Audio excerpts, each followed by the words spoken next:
Hello and welcome to another Arseblog Arsecast right here on arseblog.com. How are you?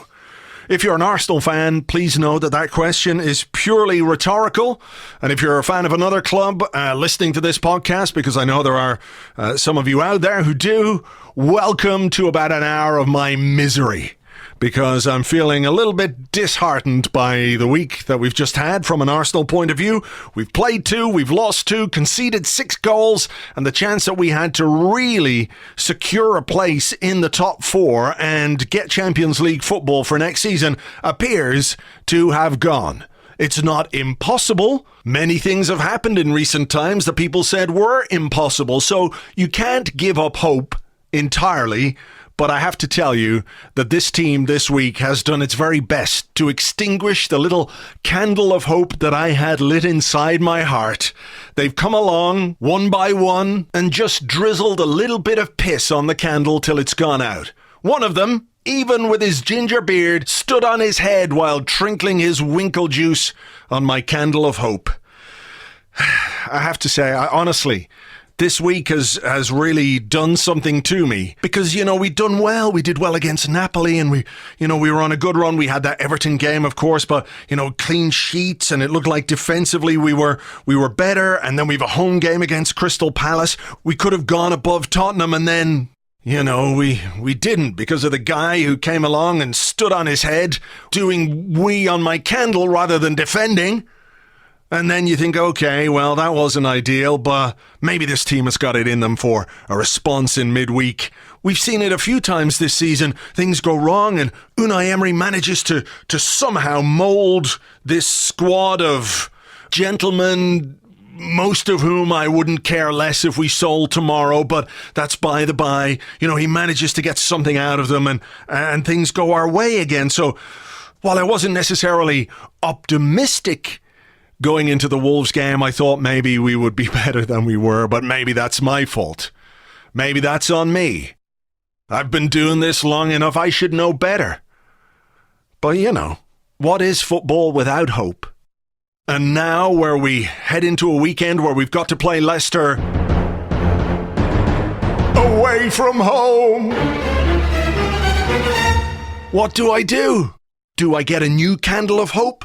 I had to throw the old one out because it was covered in piss. Watch its flame flickering brightly, and within there I can see the glint of possibility, the potential for any number of positive outcomes as we go to Filbert Street or wherever the fuck it is that Leicester play now, only to see it extinguished by one of those fuckers scoring an own goal with his bollocks. I just don't know. But it has got to me. It has got to me. I mean, I just don't know if I can handle the idea of Brendan Rodgers being that happy on Sunday. Looking at us with his big fucking Finding Nemo shark teeth, smiling away with his glistening white gnashers, knowing that he's going to take a picture of himself and frame it and put it on the inside of the door of his downstairs toilet so he can sit there basking in his own Brendanosity as he sits there curling one out every morning. I just don't know if I can handle that. But there we go. That's football for you, folks. That is the ups and downs of football. I wasn't feeling it when I spoke to Amy a bit earlier on. Amy Lawrence, of course, our good old friend. But Amy did her best to put me right. So we've got that coming up for you right now. And a bit later on, we're talking a bit about the Arsenal women who could win the title this weekend. And we'll look ahead a bit to the Leicester game, chat a bit more about the Wolves game with Tim Stillman. So let's all do what we need to do with our various candles and get on with the show. Whew.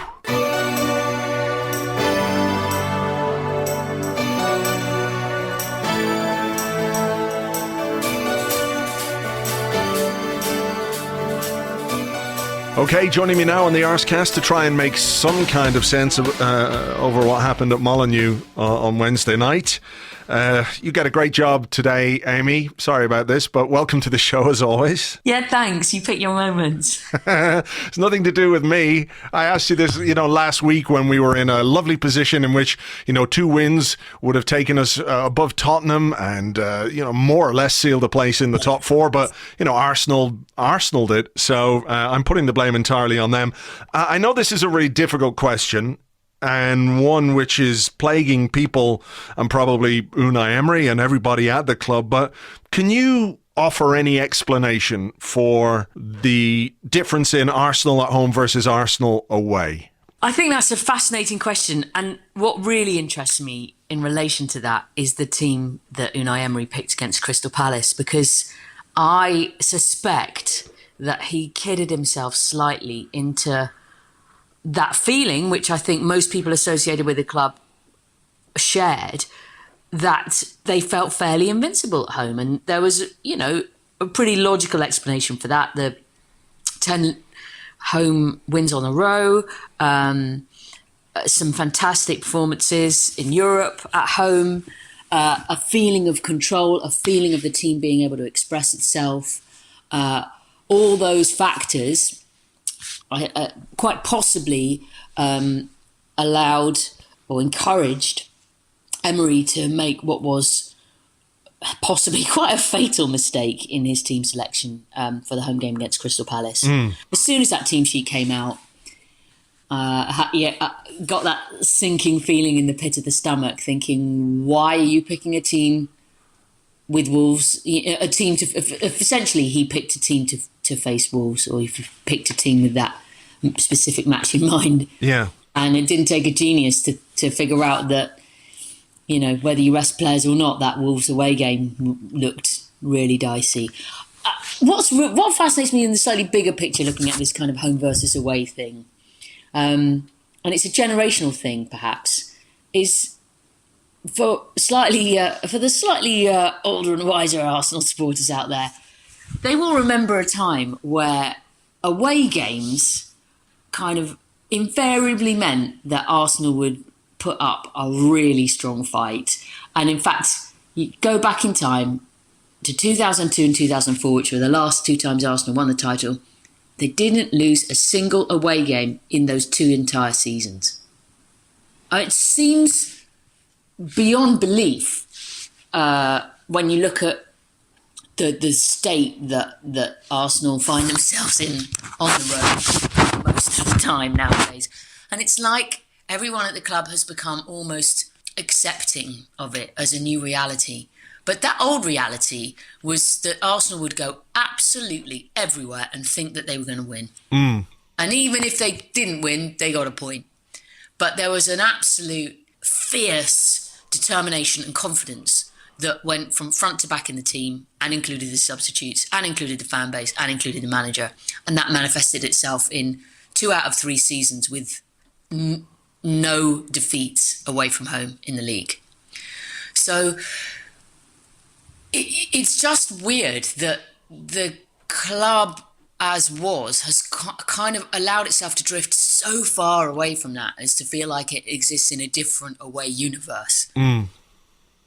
And, football is full of examples of patterns and vibes setting in. A change of manager and a change of a few players has not been enough yet to undo what has really been decade now of this kind of inbuilt feebleness away from home. And I would hate to sit down and go through the last 10 years of fixtures and sort of tick off the real disasters and work out what percentage of away games have been, utterly embarrassing. Yeah, I mean there have been more than it should be. That's for sure. That is for sure. And certainly this season that's a factor. And maybe one of the things I suppose that people were hoping for when Unai Emery took over was a manager with this approach, this tactical approach, with more focus on the opposition, for example. To look at their strengths and apply our strengths to combat those. That there might be a bit more solidity and character away from home, and that really hasn't been the case that, maybe it was a running joke under Arsene Wenger that we'd somehow, find a way to drop points away from home in games where, there was a reasonable expectation that Arsenal could get something from it. And that seems to be just continuing throughout the season. And you can say a lot of the same players are there, but there are new players too. Last night, Leno played, Socrates played, Lucas Torreira played, Matteo Guendouzi came on and he played. I'm not saying that he was culpable, but, these same problems are manifesting themselves week after week, game after game. And it feels like it's sort of like the riding through a stick of rock, that it's just part of who we are now. And it's, how do we do something about it? Ooh, I know I'm asking you a really difficult question. Sorry. It is. And I think when you look at the team that played it at Wolves, barring Sinus Guy, that's pretty much the team that everybody picks, right? Yeah. And the one thing I would say in a slightly bigger picture when you're trying to assess the changes that Unai Emery's sort of tried to bring in this year is when people are out of sight and out of mind, it's easy to forget. But actually, what a monumental loss to have no Rob Holding for nearly all the season, no Hector Bellerin for most of the season, and no Danny Welbeck for most of the season. Everybody has to deal with injuries at various points along the way, and that's probably how lucky you are with injuries and how well you cope with them, and how capable the fringe players are is probably what makes the difference between kind of a terrible season and a bad season, or a bad season and a quite good season, or a quite good season and a really good season, etc. Yeah. But in terms of what Unai Emery has been able to try and juggle with, that's been a nightmare, frankly, particularly at the back, obviously. It's necessitated him having to try and come up with this formation that looked like being the most comfortable one, because really Arsenal don't have many options at fullback at all at the moment. I mean, Ainsley Maitland-Niles is filling in as well as can be expected, but he's not. You wouldn't expect him to play right back. Yeah. Kolasinac has never looked like a left back. Monreal, who's hanging on in there, and maybe the legs are not quite what they were to play full back, and it's dependent on having a great centre back pairing next to you. So, and a bit of protection in front of you. So he's had to play this back three with wing backs, and that means that you get undermanned sometimes in midfield as well. So it's been hard, I think, to try and find that balance. But I think what probably drives him and everybody else the most mad is that it was quite recently that it looked like that balance had been found. Mm. And you look back to a fantastic week in March, 3 home games, Man United beaten 2-0, Rennes beaten 3-0 to go on with a comeback in the Europa League, Newcastle beaten comfortably 2-0, no goals conceded, which it had been unusual to get any clean sheets. Suddenly you got 3 in a row, scoring goals, everyone's confident. It looked like a corner had been turned at sort of just the right time, which is where perhaps another classic Arsenal tendency of recent years is where you can't suddenly allow yourself to believe. A few ingredients fall into place and it looks like the mix is just coming together. And then that's when they get you, obviously. Yeah. I mean, you say, I think everyone's guilty of it. You say these stupid things before games and you almost curse things. But I do remember before the Everton away game, which followed that good week, it was like, this is it. If they can get a result at Everton, then all those away games in front of Arsenal look achievable. And the momentum is with you. And of course, that Everton away game was sort of classically dismal, pale, uninspiring, vulnerable away performance. So then, guess what? Another good week. Arsenal get themselves together. Hurrah! 2-0 against Napoli. Great performance at home. And Watford, somehow, an away win. Woo! Clean sheet. And then finished the job in Naples. Wow. And didn't concede a goal, didn't get under pressure. job done. It's you get lifted again. This habit of kind of shooting themselves in the foot and then falling over and landing in a pile of muck nose first is what happened. Which is where Arsenal find themselves really looking at a position where it's Europa League or bust in all likelihood. Yeah, it does look like that. I mean, we do have a manager who specialises in winning the Europa League, if that can be called a speciality. I don't know if it's probably what he wants to be known for, but it is what he is most successful in. This week, when I look back to the game against Crystal Palace and how I was feeling before the game against Crystal Palace, you talk about Everton, and in some ways you look at that as maybe a little bit of an aberration in that run of 6 games where we only conceded. It could have been, but for the last 4 days. It could have been. And then this is where I've been going with this season, that I get built to a point where I think, oh, okay. And we've been able to respond, and then we, as you say, fall face first into a pile of muck. We play Palace at home. You're looking at that as a home banker, and what happens with the team selection and with Shkodran Mustafi. And you look to Wolves and you think, okay, well, that was bad what happened at Palace. Can we respond? Can Emery get his players and his team to fight back and to play with, as he said before the game? I was watching him on the stream. There was an interview with him, and he said, we're going to go out and we're going to play with our personality. And I'm thinking, if that is our personality, we've got really big problems, because we were on top, I think, in terms of how we were controlling the game, certainly in terms of possession. But the minute that Wolves scored, we went to pieces, and the organisation was gone, and the heads went down. And I think the second goal was a consequence of bad organisation, leaving us 2-on-1 from a short corner routine, a mistake from Leno, I think a mistake from Xhaka in the third goal, a mistake from Mkhitaryan maybe for not taking a yellow card, a mistake from Leno. And it's amazing to think that in games this season in which we've gone behind away from home, we've only taken 1 point, and that was at Crystal Palace. So it's an inescapable weakness, and you look at the home form and you look at the talent of the players, and then you have to question the mentality. I think it's the only thing that's left is the mentality. I'm going to throw something at you. Okay. And it might be a load of old rubbish, but to borrow the old Arsene Wenger favourite, judge me in May, it's got to the point now where Arsenal had 1 goal really, and 1 goal only for this season.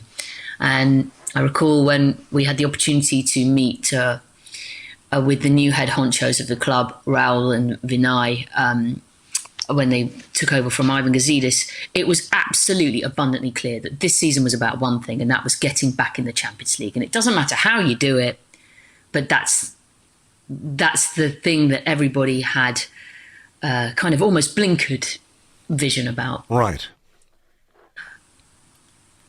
If Arsenal manage to win the Europa League and doesn't, wherever they finish in the Premier League is kind of, 4th, 5th, 6th. Well, in a sense, you end up with the same thing, except a bit more prize money.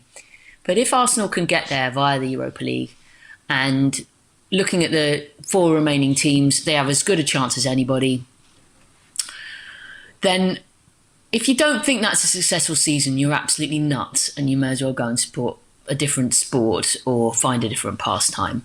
Because where Arsenal are at, the condition of the squad when Unai Emery picked it up, what he's worked with, albeit imperfectly, but it is what it is. If they get back in the Champions League and fulfil that big driven obligation that they all were sharing, that would be fantastic. And not only that, but actually winning something. Yeah. Winning a European trophy. And I know there has been at various points some debate about what would you prefer, the Europa League or the top four. Yeah. And I almost can't find the words to describe how I feel about the fact that's actually a debate. If you don't want to win a European trophy, I can't understand that you would prioritise something else, given the history of Arsenal Football Club. Yeah. How many European trophies have Arsenal ever won? I think we all know the answer to that. One in 1970 and one in 1994. So there's a lot of people who have never seen it. How many finals have Arsenal been in? 1980 against Valencia, which was a bitter experience. 1995, a bitter experience. Against Real Zaragoza. Are you trying to cheer me up here or what? No, I'm trying to make the point that the Europa League is really important and winning it would be fantastic. I agree. I look at myself and James had this conversation. I agree. Sometimes you have to deal with what's in front of you. And what's in front of Arsenal is that they've messed up royally in the last week and leave themselves in a position where you look at the 3 remaining fixtures and think, how many points do you think it's likely that Arsenal are going to get? And is it going to be enough? Probably not.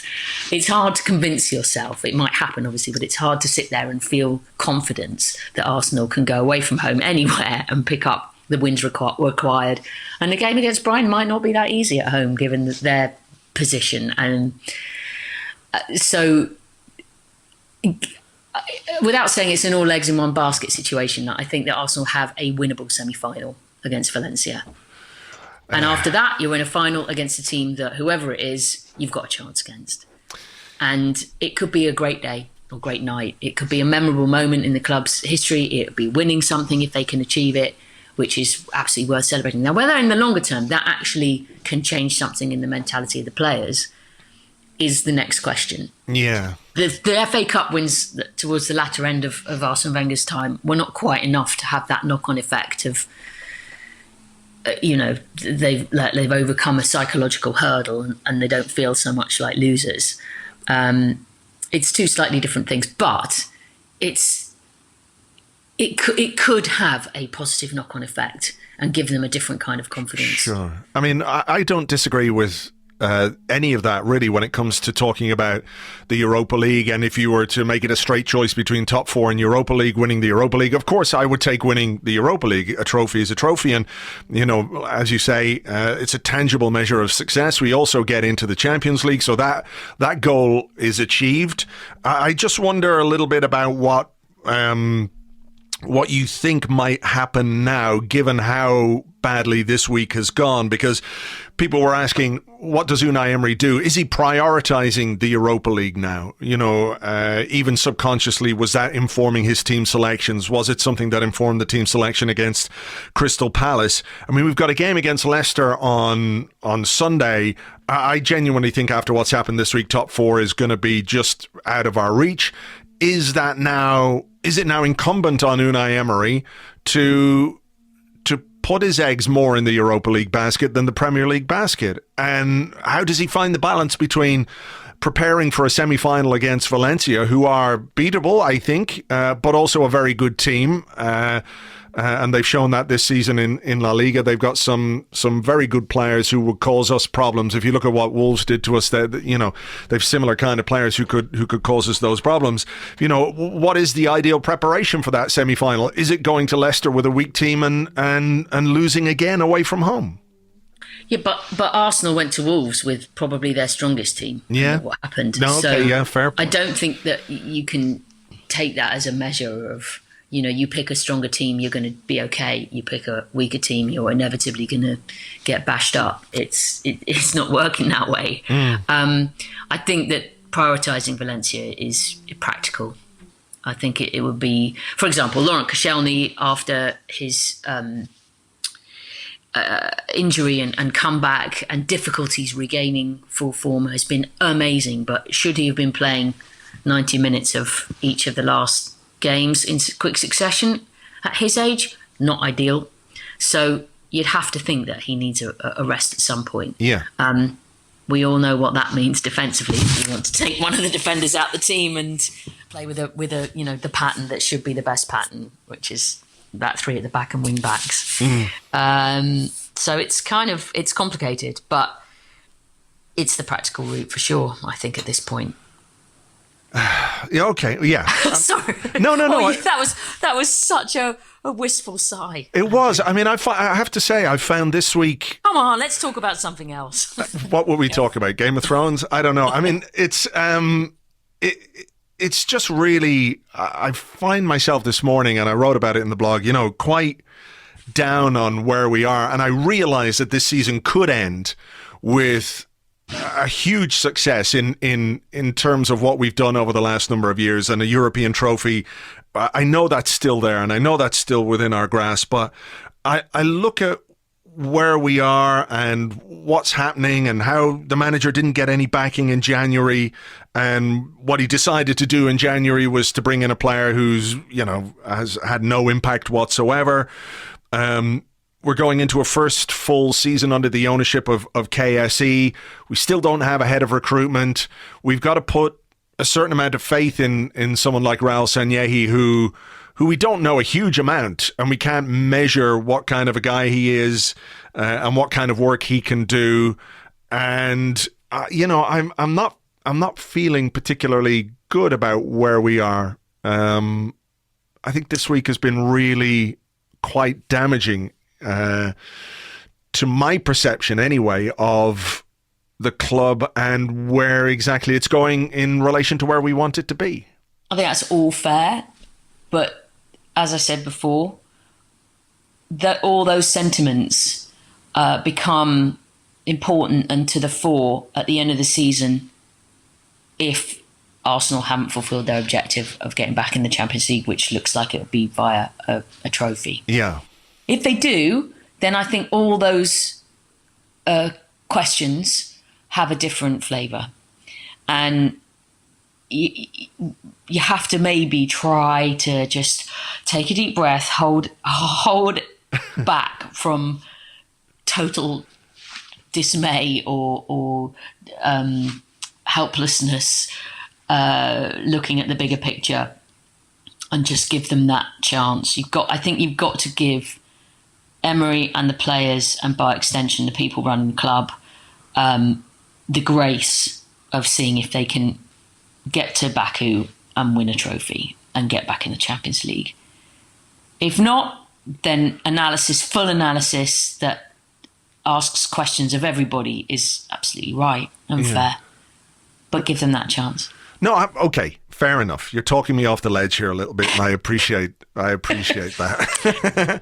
And look, it's an exciting thing, I think, to have a European semi-final. We were here last year, and it didn't quite work out the way we wanted it to. We've got a second chance against a Spanish team to reach a final. Emery is a specialist in this competition, and maybe he's a manager perhaps more set up for that kind of football or for that kind of success. Well, I think over the two legs against Napoli, he really flexed his Europa League muscles. I agree. He tactically got the entire operation virtually spot on over 180 minutes. The only real element that what was perhaps imperfect was that they had really good opportunities to get an away goal and didn't in the first leg.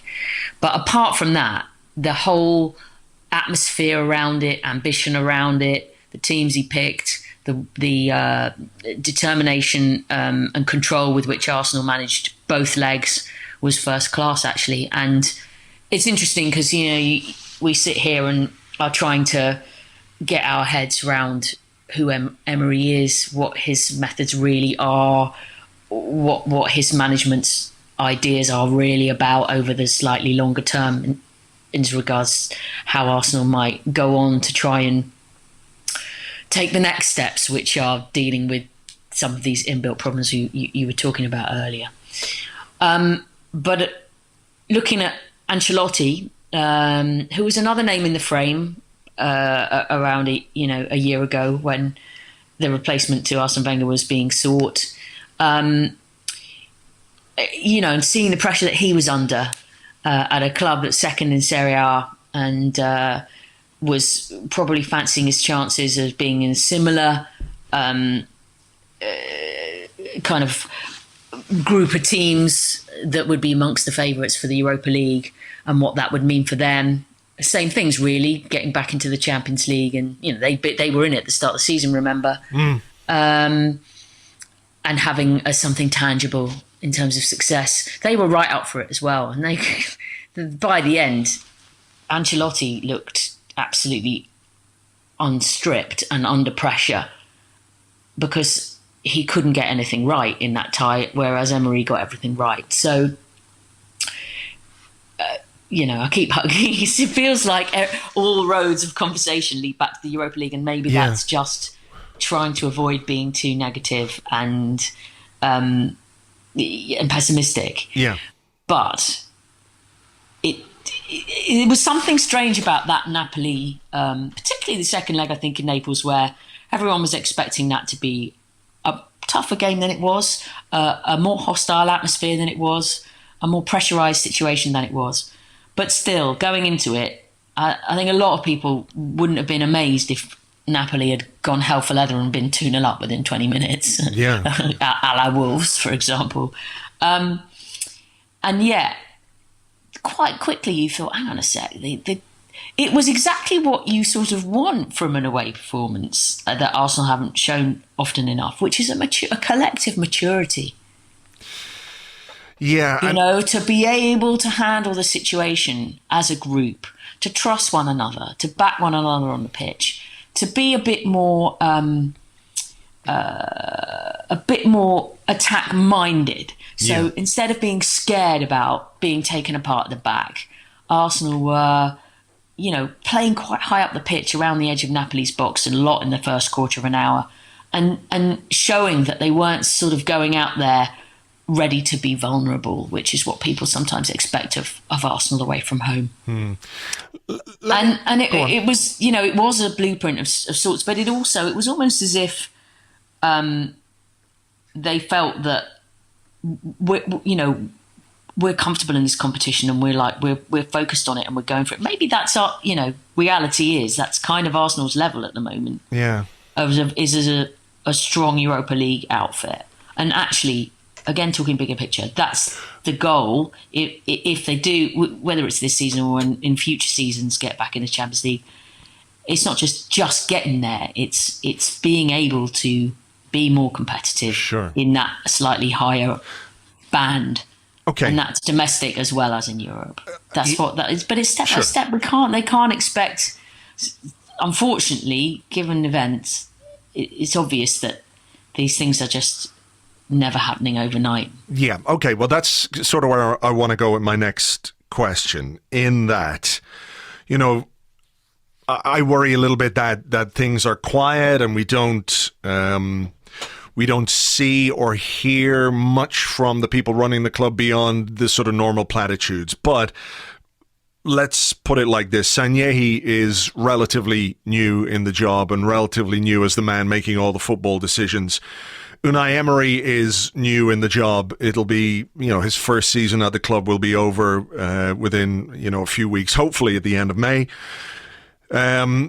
What's your sense of their ability or capability or willingness to make big decisions? Because it feels to me like they might be just sitting, looking and weighing up all the evidence that's presented to them on and off the pitch in terms of how the players are performing and what they can do on a consistent basis. It feels like there are very big decisions to be made about members of this squad. I know that's, there have been issues throughout the season. Some of those seem a bit more okay at this moment in time. But when you look at the squad and what needs to be done to it, that there are going to be massive decisions that have to be made. There are going to be players that simply have to go, and others who might go in order to what's the word I'm looking for here, to help facilitate a rebuilding.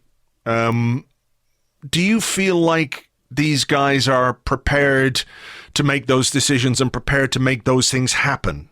I think we're all in the dark, Andrew.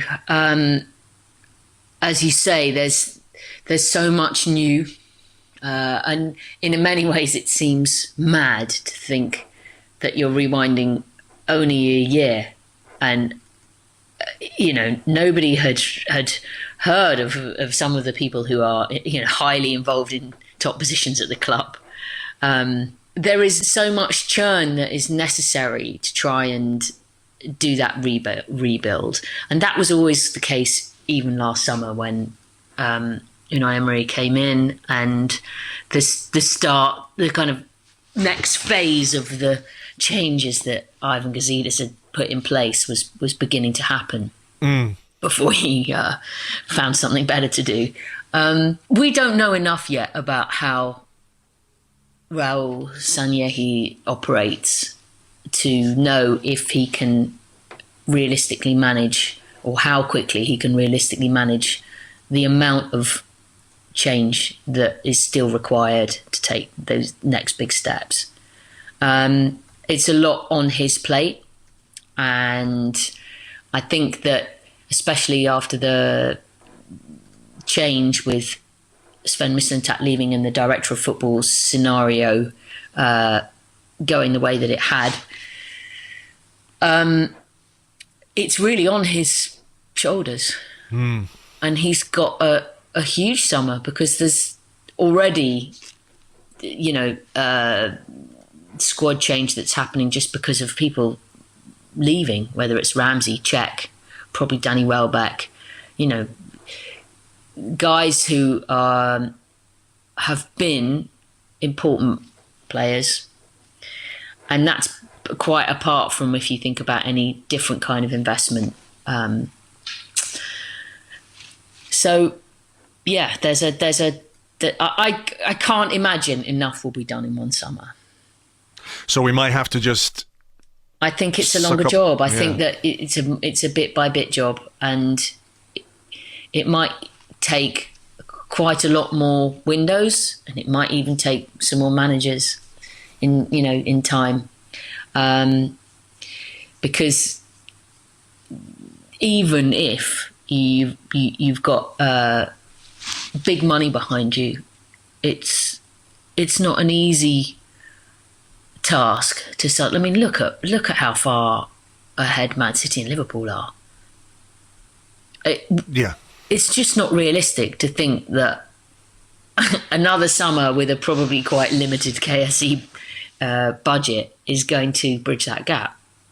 It ain't happening. I mean, it's very difficult to foresee that. Yeah. As being likely.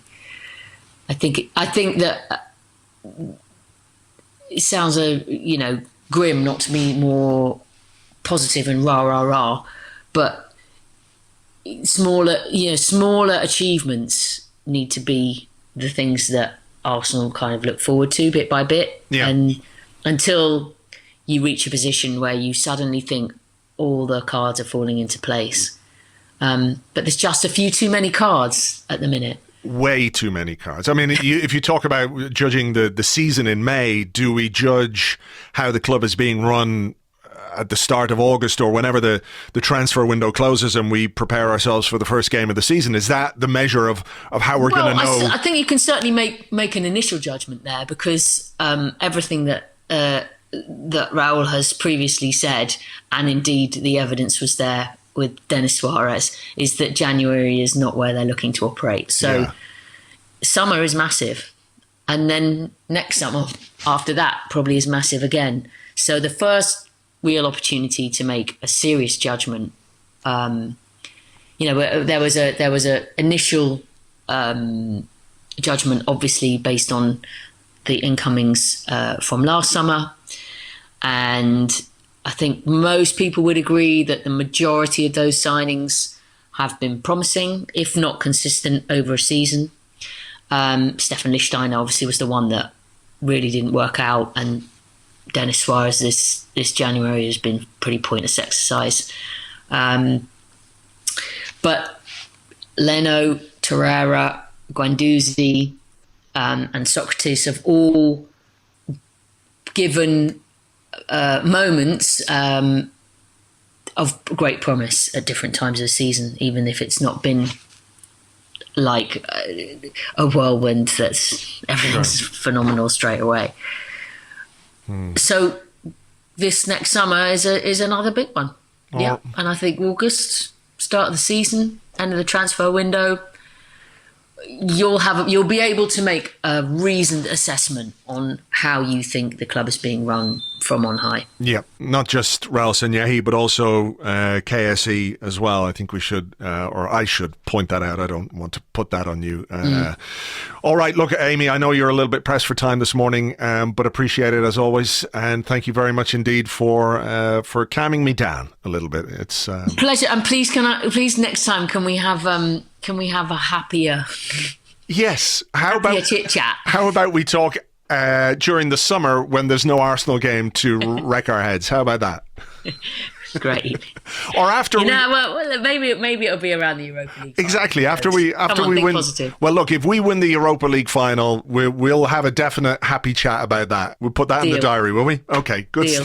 Thanks, Amy. Take care. As always, a pleasure to talk to Amy, and she did make me feel a bit better about stuff. Make sure you're following her on Twitter at AmyLawrence71, at AmyLawrence71, and hopefully we can have that nice chat after Arsenal win the Europa League at the end of May.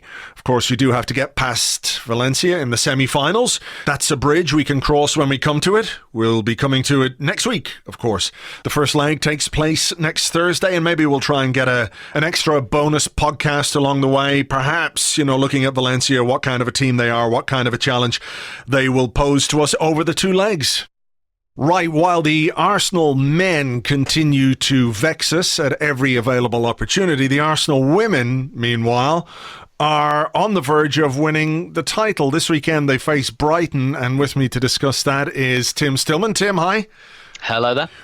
It's a big chance for Arsenal to win the title. They face the second best team in the league next week in the final game of the season. That's Manchester City. But this weekend it's Brighton, and all going well, that game against Manchester City can be a bit of a party. Yeah, it should be. That's definitely the aim. And they really, really should be beating Brighton. Brighton, they've done a really good job of promoting this game, actually. They've moved it to the Amex, and they've, made a bit of a song and dance and done a lot of publicity. But for Arsenal, this is huge, because what they really don't want, if they don't win this game, then that Manchester City game becomes a straight shootout for the title, which I don't think they really want, and I don't think most people's nerves could take that. But for the last few weeks, it's been very much they're 4 wins away, they're 3 wins away, they're 2 wins away, and they've taken it step by step. And there has been, I think, in the last couple of games, like in the last 20 minutes, like a little bit, you can see the nervous energy a little bit. They realise they're on the cusp. But yeah, they should be beating Brighton, and I think they would absolutely love to have a guard of honour from Manchester City on the last day. Wouldn't we all? Whether it's a men's team or otherwise. But put into context what this would mean for the women's team this season. Next season there's going to be a Manchester United team in the top league, right? Manchester City obviously have the money to invest in a team. The third best team are Chelsea. So we could see a much more, maybe not much more, but a more competitive league next season. So to take this opportunity this season, I mean, how does this win, or if they achieve this win at the weekend, how would it be viewed in the overall context of this season and what's to come? So I think this would be Arsenal's best ever title win because of the competition around. Even Chelsea points out they're third. They're in the semi-finals of the Champions League, and they lost 2-1 away at Lyon in the first leg. So they're actually in with a really, really good chance of going through to the final. So you could have a scenario where the third best team in the WSL this year could win the European Cup. And Chelsea, frankly, they walked it last year. They won it with about 2 games to spare. So given A, the level of competition, and B, the thing is for Arsenal, they've had so many injuries for most of the season. There hasn't been a single game this season where they've been able to name 7 substitutes, not one. Wow. because of the injury situation, which has eased a little bit now, but has been there all season. So for them really to lead this thing from the front, from the beginning, and the only thing that has really made it drag on this long is the injury situation. Arsenal played Manchester City and Chelsea either side of Christmas when, frankly, they were down to the absolute bare bones. They had to start a 17-year-old away at Manchester City. And, had that not been the case, then they probably wouldn't have lost both of those games, and this would be done even earlier. So they're doing this with a core of about 12 or 13 players. Old school title winning this. Absolutely. And next season Chelsea won't be this bad in the league next season. They're an excellent team. They've just had a bit of an off season. Man City will always be there. United, I don't think they'll be ready to challenge just yet, but that's round the corner. It looks like Tottenham might come up as well from the Championship. So the league will start to look a little bit more like the Premier League. But yeah, I mean, for Arsenal, this would be an enormous achievement to win this with games to spare. And in terms of putting into context what it would mean to Arsenal, the analogy I always draw is between Arsenal women and maybe Manchester United in the men's game, in that they haven't won the league for a few years. They should have won it. They absolutely have not been left behind financially. They probably spend more just about than Chelsea and City, and they really should have won it by now. They've won a lot of cups, but they've not really been a league team. And I think there's just a sense now that this has come together at the right time. But and I think they'll do it this year. But next year they'll have the Champions League as well. Yeah. There's a few big players coming in the summer, which will excite people as well, and that squad will get a little bit bigger. So hopefully injuries won't have us naming like 13 or 14 players anymore. Yeah, so it is 2012 since Arsenal won the league, right? Yeah, so I mean that's that is a big gap. And in terms of what it'll mean to the squad, you talk about Champions League football. That's another challenge. Is this something that they're really building towards? You're talking about investment and players coming in during the summer, which I guess you have to do. You have to have a bigger squad to compete across all those games. But the support, I guess, from the club and the way that the women's team is being run is enabling this success. Yeah, absolutely. So Arsenal basically write a cheque for about 2.5 million every season for the Arsenal women's team at the moment, which is non-refundable. As it were. So yes, Arsenal deserve every credit for that. It's something that David Dean really started. He was very, very keen with it, but Ivan kind of kept it up. Sir Chips is keeping it up. Sir Chips goes to most of the games, actually. A fairly divisive figure in the Arsenal fan base, but he's been there most of the season, actually, which the players absolutely love.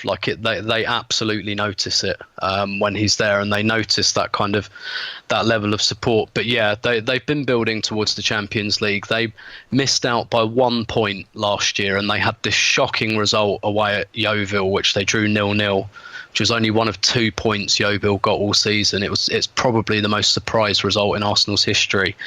And they missed the Champions League by 1 point. But I spoke to the manager, Joe Montemuro, about that last year, and he said, I don't think we're ready for it yet. He was quite relaxed, and he wanted to go with a small squad this year and try and win the league. And I think had they snuck in to the Champions League last year, you wouldn't have seen the success it looks like they're going to get this season. Yeah, I mean, they are, stretched enough in the league anyway. And, just to put it in context, if anyone thinks Arsenal writing a cheque for £2.5 million is a lot, that's 7 weeks' wages for Mesut Ozil. So, look, we'll keep our fingers crossed that they can do what they need to do on Sunday against Brighton. And, of course, we will have coverage of that over on Arseblog News. Thanks to you, Tim. And there is a new Arsenal women's Arsecast available right now. Just give people a little flavour of what that's about.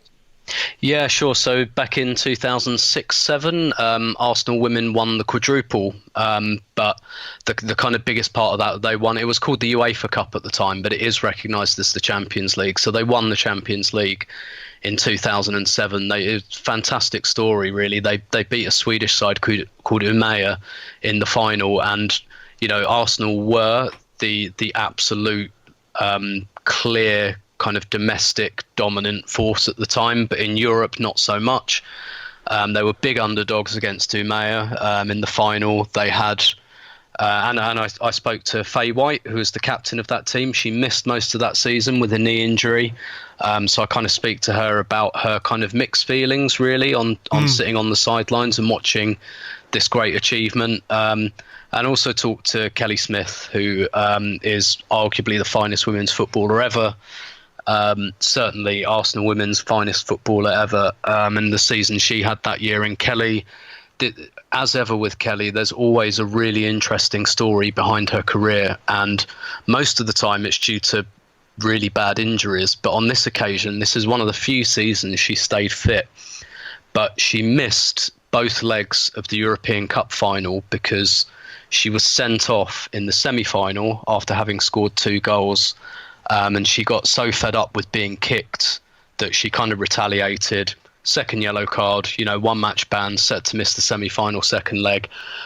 She then decided to flick a V sign at the Brøndby supporters. And just for good measure, when she got down the tunnel, she, should we say, she redecorated the furniture in the referee's room. And picked up a further 2-match ban and was suspended for both legs of the final. Oh, my goodness. Which, for Arsenal, made the task a lot harder. And it was just another kind of a bit of a flashpoint in Kelly's very colourful career. But, I talked to her about that season, and she'd just kind of come back from the US where she, succumbed to depression and alcoholism. She came back to Arsenal to get on her feet, really. So she had this amazing season where she scored 34 goals in 30 games, but missed the 2 biggest moments of her career because of a bit of temper, shall we say. Right, okay. Well, fascinating, I'm sure. That sounds brilliant. So it reminds me of Freddie Ljungberg getting sent off at White Hart Lane. He kicked the door in there, didn't he? So she's in good company. If you're subscribed to the Arsecast regular, you will find that Arsenal Women's Arsecast available in the feed on your podcast app. So get listening to that. Tim, let's just talk very briefly about what happened on Wednesday night against Wolves. Really disappointing week, a really disappointing response to the disappointment of Crystal Palace. I thought we might see a bit more. I was reasonably encouraged by the way we were playing until such time as Wolves scored, and then afterwards it was as if everything just went to pieces for us, which I guess you could say it did. Yeah, absolutely. This is going to sound like one of those kind of bullshit stories, but I swear it's true. That the instant they went 1-0 up, I turned to my mate and I said, the game's over. We are absolutely not going to turn this round, because we'd started well enough, but it looked a bit ominous in terms of we were struggling to create chances, really, despite the fact we were playing okay. And I just always think without Aubameyang, we look quite toothless. Why? To be honest, let me just interrupt you there, if you don't mind. Why do you think it is when we have a midfield with Granit Xhaka, who's got a great range of passing, Lucas Torreira, who is not just a defensive midfielder, but somebody who is progressive with the way he uses the ball and also gets up the pitch. We have Henrik Mkhitaryan, we've got Mesut Ozil and Alex Iwobi behind Alexandre Lacazette. Why was it we struggled to create chances? What is it about this team from an attacking point of view that feels so inhibited? Because we think about Arsenal and we think about our bad defensive away record, but I'm not sure we're particularly good from an attacking point of view on the road either. No, we average something like 8 shots per game away from home, and that tells you everything. You're right, all of those players pass the ball really well, and that's what we saw against Wolves in the first half. They were all moving the ball beautifully. The problem, I think, is a fairly simple one. None of them get into the penalty area. And Lacazette, he's really good at what he does, and he's a really, really good player, a really big asset. But when he kind of drops off to try and link the play a little bit, nobody goes and runs in behind him. Nobody runs into that space, and we just don't have any penalty area presence. And basically, you look through the squad, and who do you back to score a goal? The 2 strikers, and then maybe Ramsey after that, and then who? I mean, Mkhitaryan doesn't score that often. Iwobi doesn't score often. Özil doesn't score often enough. It's all build up, but there's just a real lack of penetration there. And I think that in the summer, that is an absolute, quite possibly the top priority to get. If not another striker, to get another wide forward who can contribute 10 to 15 goals a season, because even like I know he hasn't really played much, but even Denis Suarez, his whole career is not built on end product. It's built on keeping the ball ticking over and linking play. And we've just got loads of players that do that. Yeah. But really, we've only got two that stick the ball in the net. It feels like we need somebody who is, I don't want to use a word that it's hard to attribute the quality of it to a player, but somebody who's maybe a bit more brave in the opposition final third, somebody who is willing to take a chance and take a risk and do something with the ball other than make sure their passing stats aren't, in the high 90% or whatever it is. The ability to take on an opponent, to run at opponents. We saw it from Wolves last night. The first goal came because what did they do? They just started running at us. They just ran at us, and all of a sudden we were in bits, panicking, and Monreal, I think, was a little bit unlucky with the foul, but, that's what happens when you're willing to take a bit of a risk in the opposition half, whereas we don't we don't do it often enough. No, and that's another thing we lack. We lack those players that kind of run with the ball. If you look at the Palace game on Sunday, in the first half, the only two times we looked vaguely threatening was when Lacazette went on a dribble from the halfway line. Yeah. Then there was a point, I think, where Mavropanos went past two or three players and then took a real centre-half shot. And then we saw the difference that even someone like Iwobi, who's, a long way from a world-class player, just having someone that has that little bit of impetus and takes players on, we miss that. But the kind of player you're describing, I think, is probably Alexis Sanchez, or at least what Alexis Sanchez was. And this was why in his final season, which was far from his best, I just didn't really agree with people who got really annoyed with him. I got it. I understood why people thought he was like selfish and a bit too individualistic. But I always just thought, I don't think there's a free-flowing team waiting to break out of his shadow. I think that happened because it was necessary, because nobody else was doing it, and it was a bit frustrating sometimes watching him, try and beat three players and then clip that cross to the back post or force a shot. But ordinarily I would be on board with being a bit annoyed about that, but I just didn't think there was anything else there, and unfortunately, I just think that's the case. Not that I'm saying I'd take Alexis back, because I don't think he's capable of that anymore by the looks of it. But we certainly missed that little bit of jeopardy in attack, certainly. Yeah, there's a thing going around on Twitter today. I don't know if it comes from Up to Joe. No, where is it here? Yes, basically, since he left, Alexis Sanchez scored the most and assisted the most away goals in the Premier League from 2014-15 to 2017-18. Since he left, Arsenal have won 6 out of 25 away games. So I get what you're saying too, absolutely. You saw all these stats doing the round. How many times Alexis Sanchez has turned the ball over, and it fed into frustration with him, because it was clear that he probably wanted to leave the summer before, and all that sort of stuff was going on. But the impact that he did have on the team, particularly in away games, when we needed somebody to produce something, a moment of individual brilliance, or the kind of play that kind of dragged people with him, if you know what I mean. I think about that game against West Ham away from home, and one of the goals that he scored was a run from, it could have been the halfway line, I think, and he might have been offside or whatever, but somebody prepared to make those runs had a massive impact on the way we played and the results that we were able to achieve. Without anybody driving the team in that way, it looks like that could be a key factor in why our away form is just so bad. Yeah, I think so. It just lacks that little bit of devil. And And, I think the away form had started to drop before we lost Alexis as well. Yeah. But I do think also the loss of Cazorla is probably quite significant there. That's just a player we just haven't been able to replace, and to some extent that's forgivable because there aren't many Santi Cazorlas out there, and if there are, they're generally not available to a club like Arsenal at the moment. But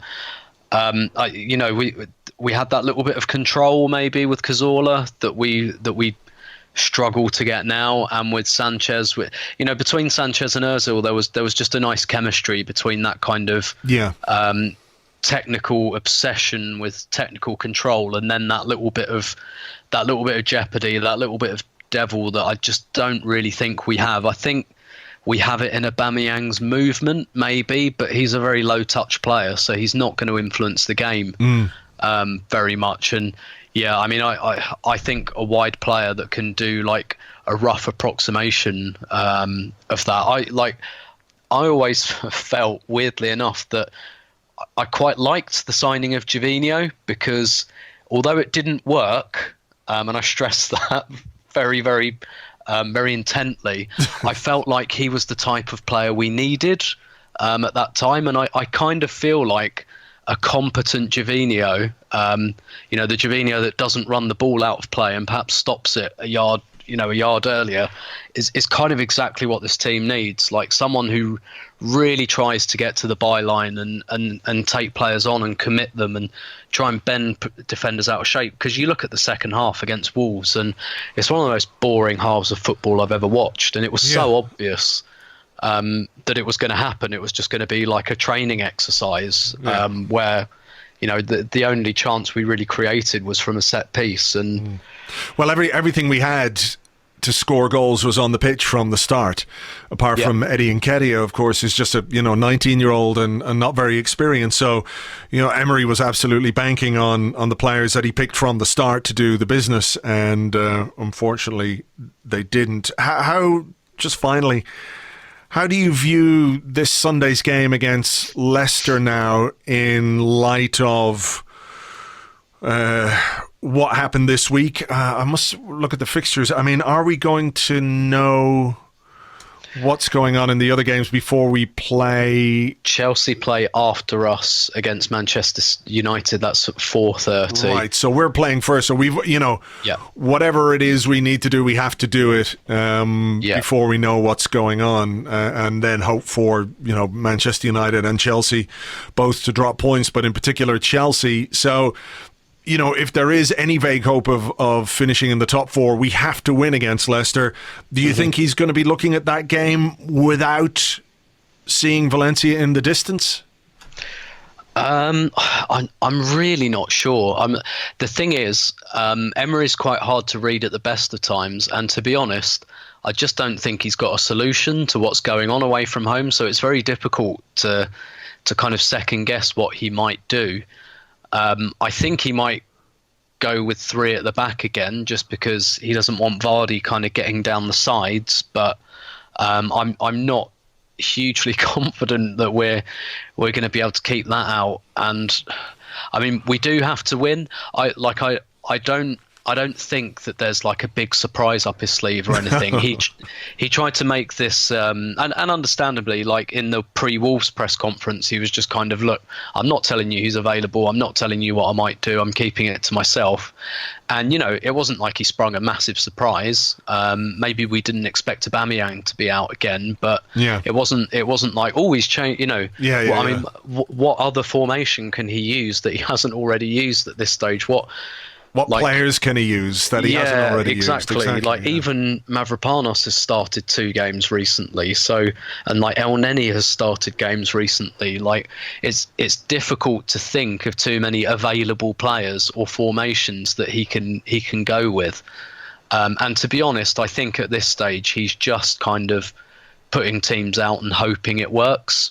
And I think he'll do the same again on Sunday. And to be honest, it might be a draw, I think, but I don't see us winning, to be honest, because I think if we were going to get that reaction away from home, we'd get it by now. We'd have had it by now. Yeah. I don't think all of a sudden anything's going to dawn on them that couldn't have dawned on them 2 months ago, quite frankly. So I think we've just got to try and get through it and maybe hope for a Watford type game where we nick a fairly lucky goal and hang on, because I don't exactly see us going there and dictating play and winning comfortably. No, me neither. It's very difficult to be confident about us going away at all. Well, in the Premier League anyway, we did a good job against Napoli, but that's I think that's a different thing. Anyway, look, we'll see. As ever, Tim, thanks a million, and we'll catch you soon. My pleasure as always. Thanks to Tim. You can find him on Twitter at Stillberto, of course, at Stillberto, and read his column every Thursday on Arseblog.com, as well as listening to the Arsenal Women Arsecast and all the other great stuff that he does over on Arseblog News with regards to the Arsenal women. And fingers crossed they can do the business on Sunday against Brighton and become champions. That would be awesome. Just a quick reminder that if you're not already an Arseblog member on Patreon, you can sign up and join for just €5 a month. €5 a month gives you access to lots and lots and lots of extra content, including this week an interview with Swedish comedian and TV presenter Anders Jansen, the latest episode of My Arse, in which I speak to an Arsenal fan about their life and times as an Arsenal fan and their favourite players, their Dream Five-a-side team, lots more besides. There's loads of podcasts on there as well. We've got a most hated Premier League 11, myself, James and Andrew Allen picking our most hated Premier League teams of all time. That's going to be up there today, Friday. That'll be available, I think, just about after lunch on Friday. So that's there, along with a whole archive of podcasts. And you can get the Arsecasts ad-free if you're an Arseblog member on Patreon. So you get the Arsecast on that feed completely ad-free. So if you want to join up, patreon.com/Arseblog, patreon.com/Arseblog. It helps support everything that we do on the site, and we really appreciate you all for signing up and becoming members. And if you can't be, don't worry, everything else is still free and will always be free and available to you because we care. We really do. We want your candles of hope to be burning brightly as much as possible until, the team and they do their thing. But that's out of our hands. We can only do what we do. And we hope you enjoy it. Thank you for being here. As always, James and I will be here on Monday with an Arsecast Extra looking back on the Leicester game, which takes place at 12 o'clock on Sunday. Will our top four chances still be alive, or will they be fully extinguished by yet another terrible away day? I hope not. We all deserve a win at this point, don't we? They've put us through enough this week. So God damn it, Arsenal. Just win. Just win. Don't complicate things. It's really simple. There's 3 things you can do. You can win, you can lose, or you can draw. Just win. Is that hard?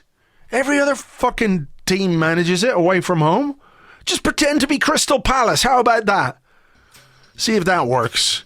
It's worth a try, I guess, at this point. Thank you, folks. Hope you enjoyed the show. Catch you on the next one. Until then, cheers. Bye-bye.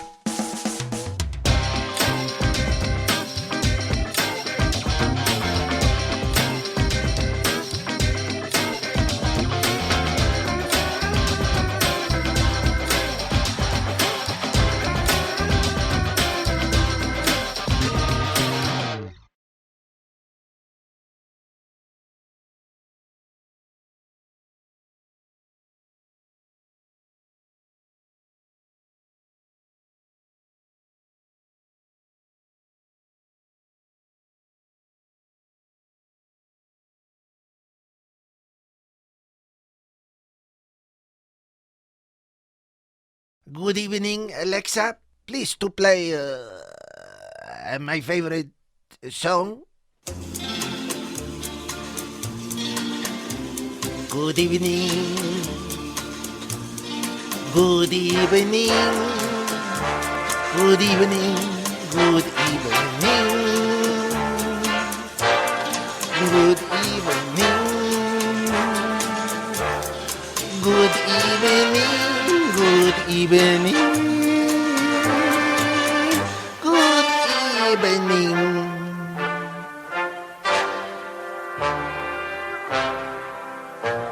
Good evening. Good evening. Good evening. Good evening. Good evening. Good evening.